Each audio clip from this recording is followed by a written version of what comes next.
setahu saya ya, proses perkuliahan undergraduate. Nah, ini bahasanya nih. Ya, bukan postgraduate, teman ya. Undergraduate, Bachelor of Arts, tingkat BA, S1. Setahu saya di luar negeri semuanya adalah full time dan full class.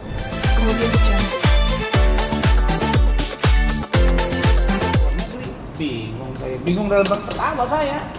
Kenapa saya bilang ketawa? Ya tertawa saja. Orang memang dia nggak punya apa-apa kok.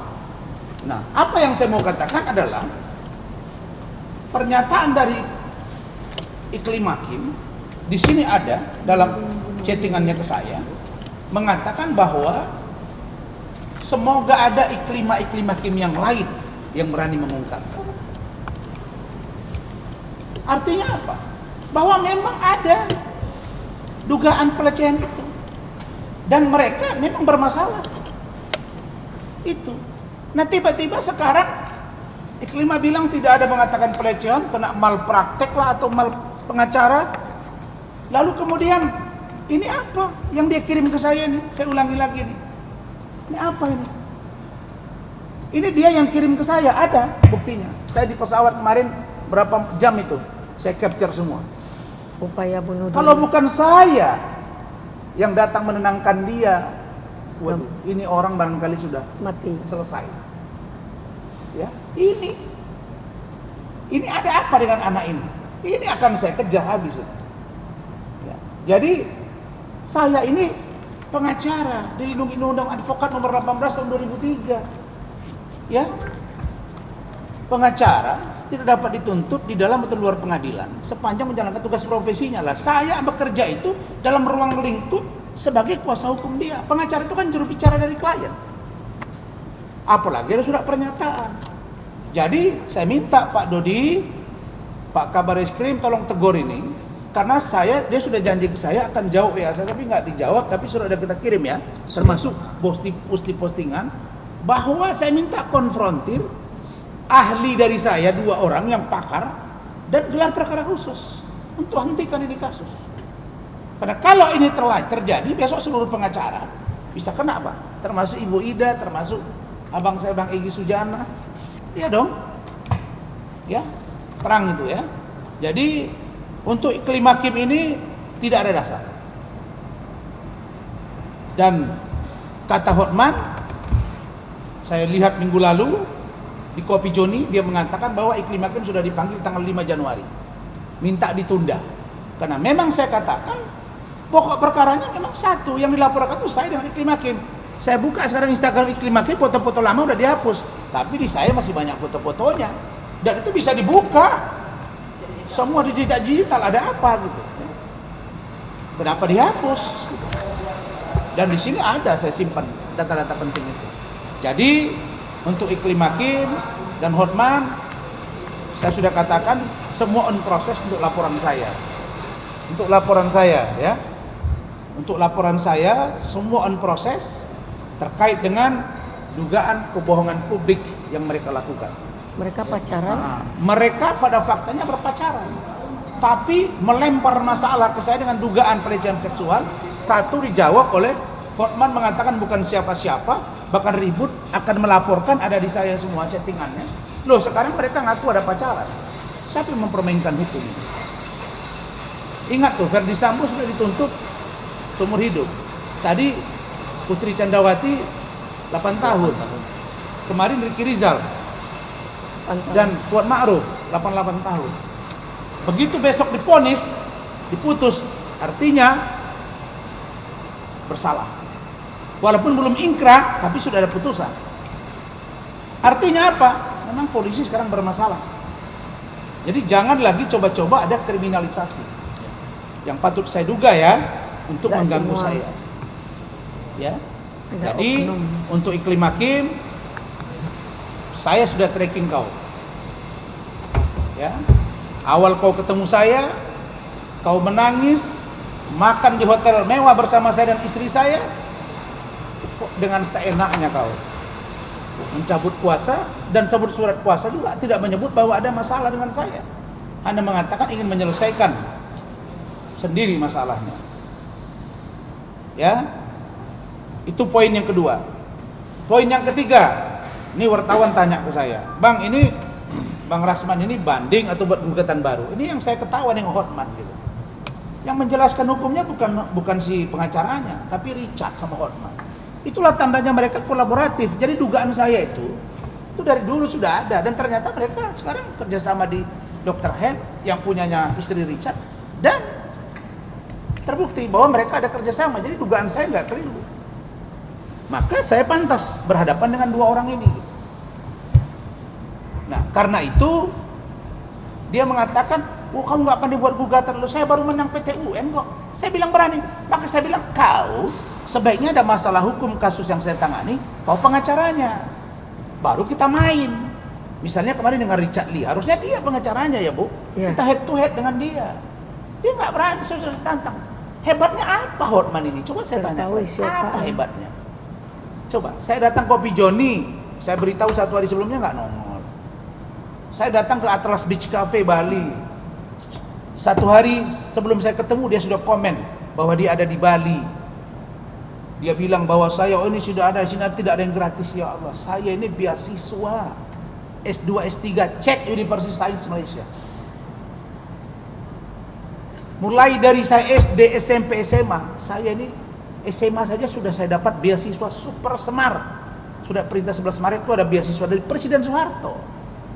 Saya sudah bilang, wallahi bisa kalian cek di Mandua sekarang Medan, mantan PGA, saya lulus di sana mulai semester 1, 2, 3, 4, 5, 6 saya juara 1 terus menerus.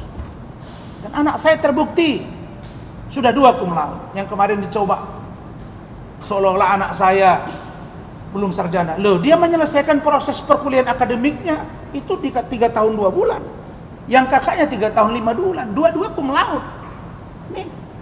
Nah, sekarang saya mau tanya, mana anaknya yang cum laude? Nah, nanti kita ulas tentang anaknya, ya. Jadi, untuk Richard Lee, kami putuskan ya Rahmat ya, Ya, Pak. kita banding.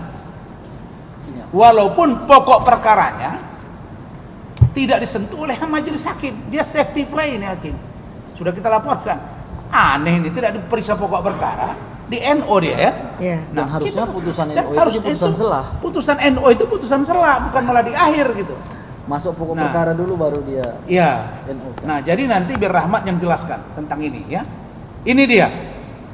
Kita sudah masukkan bahwa kita akan banding. Nah, saya udah bilang sama Richard, kapanpun dimanapun, jangankan di dunia, di akhirat pun kelawan kau. Jangankan kalah. Ini tanggal berapa? Silakan Mat. 30. Nih, tim hukumnya Saudara Rahmat. Saya Baik, percayakan ketua teman-teman. timnya Rahmat. Terima kasih atas kesempatan yang diberikan kepada saya. Pertama, terhadap dengan gugatan kita kemarin, teman-teman sudah tahu dan sudah mengetahui putusannya seperti apa. Benar bahwa putusannya NO seperti yang disampaikan oleh tim Richard, ya kan? Dan terhadap putusan itu, kita dengan tim seluruh kuasa hukum sudah sepakat bahwa menyatakan kita akan melakukan banding. Apa alasan kita banding? Pertama, kami menilai putusan hakim dalam jurisfaksi dan jurisdiksinya itu sangat-sangat salah. Kenapa sangat-sangat Sekali salah kita berkabur. bilang? Karena sangat kabur pertimbangan-pertimbangan hakim. Hakim yang melakukan pemeriksaan ini, yang menyatakan NO, harusnya tidak masuk kepada pokok perkara. Artinya ketika persidangan pihak lawan mengajukan eksepsi, setelah eksepsi hakim harusnya memutuskan putusan selah. Di situ putusan NO itu dibacakan. Tetapi ini tidak. Kita semua masuk pada pokok perkara. Kami sudah menghadirkan saksi, kami sudah menghadirkan ahli, ya, kami sudah menyerahkan semua alat bukti. Mereka tidak Mereka masuk. juga sudah pokok menghadirkan saksi, tetapi ahli mereka ditolak, kan gitu. Artinya, secara fakta hukum bisa kita sampaikan seperti terdahulu bahwa kita 100% sangat yakin menang Pak ya waktu itu ya. Nah, tetapi hakim tidak berani masuk pada perkara ini gitu. Nah, di sini ada permainan, makanya kita laporkan. terindikasi. Terindikasi begitu. Saya pikir itu dulu Pak sementara. Baik. Jadi jelas ya bahwa saya kan mengatakan tidak menang tidak kalah, memang itu yang kita lihat. Dan memang kalau putusan tingkat pertama belum bisa kita katakan ada menang ada yang kalah. Tunggu pada peradilan berikutnya. Tingkat terakhir yaitu Mahkamah Agung. Kasasi baru. Ya, kami yakin. Lanjut pun ini nanti juga akan kita buat gugatan baru. Pokoknya panjang cerita ini. Ini perang berlarut, ya. Richard dan Hakim dilaporkan ya, Pak? Richard kita banding. Oh, banding. Hakim sudah kita laporkan, ya. Nah, kemudian tentang Fris Paris Junior Hutapea dan Nurbaini Jannah. Nah, saya senang kau Hotman sudah berani ngomong bahwa Nurbaini Jannah adalah alumni Ibnu Khaldun, Universitas Ibnu Khaldun dan Asprimo. Oh, udah diakui. Sudah. Artinya Ibnu Khaldun itu bukan universitas abal-abal. Kok selama ini kau merasa bahwa seolah-olah kaulah yang paling keren. Kau tanya USM itu, situ ada Pak Yusril Tamat, ada beberapa orang profesor, bahkan mantan rektor Yayan Ar-Raniri, wakil rektor, dekan, banyak di sana sekarang. Kawan-kawan saya itu udah profesor, karena saya tidak menekuni per dosen, walaupun saya ada dosen SK dosennya ada, nanti saya tunjukin kalau mau tahu. Ya, karena saya tidak menekuni, tapi sekarang saya insya Allah bertekad saya akan ikut mengajar aktif dan akan ambil profesor itu. Ya, jadi ternyata Nurbaini Jannah adalah alumni Ibnu Khaldun. Dan itu memang kita tracking. Benar, kalau dia adalah alumni Ibnu Khaldun. Artinya Ibnu Khaldun itu bukan universitas abal-abal, dan Aspri orang paling dekat dengan dia itu Ibnu Khaldun. Artinya kualitas keilmuannya keren. Kenapa sampai dia pakai si Nurbaini ini sampai sekarang? Kan begitu. Tapi kan saya sebut dua nama, yaitu Fris Paris Junior Hutapea. Ini siapa? Apakah ini anakmu dan lulusan Ibnu Khaldun? Kenapa nggak ngomong? Ya Bu Ida, ngomong dong. Ya ini anakku. Ini Fris Paris Junior Hutapea ini memang benar lulusan Ibnu Khaldun. Kan keren. Kenapa kau nggak ngomong itu waktu ditanya wartawan? Saya dengar tuh ada Eki di situ ya, benar ya? Ada di Kopi Joni tuh. Kamu ikut nggak? Yang lain? Minggu lalu? Iya, Pak. Ya ada kamu kan? Ditanya dia nggak ngomong kan? Dia hanya ketika ditanya dia hanya ngomong dompet gua tebal. Benar ya? Dompet gua tebal sehingga anak gua 3 bisa kuliah di luar negeri dengan dalam negeri dengan sistem summer. Ketawa saya. Inilah yang dia nggak pernah barangkali ya, nggak pernah kuliah barangkali luar negeri. Saya ini kuliah S2, S3 luar negeri. Bos, Bapak Ibu sekalian, kami sudah tracking datanya. Nanti dijelaskan oleh Ibu Erni Bajau nih. Ini beliau ini lagi populernya ini sekarang. Nah, maju lagi sekarang jadi wakil rakyat. Mudah-mudahan menang Bu Erni. Ini orang yang luar biasa. Bu Iledeneti juga ini. Nih, perempuan Partai Amanat Nasional. Maju terus. Kalau saya masih begini-gini aja lah dengan Rahmat, ya. Sudah nama sudah melambung, tinggal kita jaga. Jadi, nah ini yang menarik. Saya ini master dan doktor.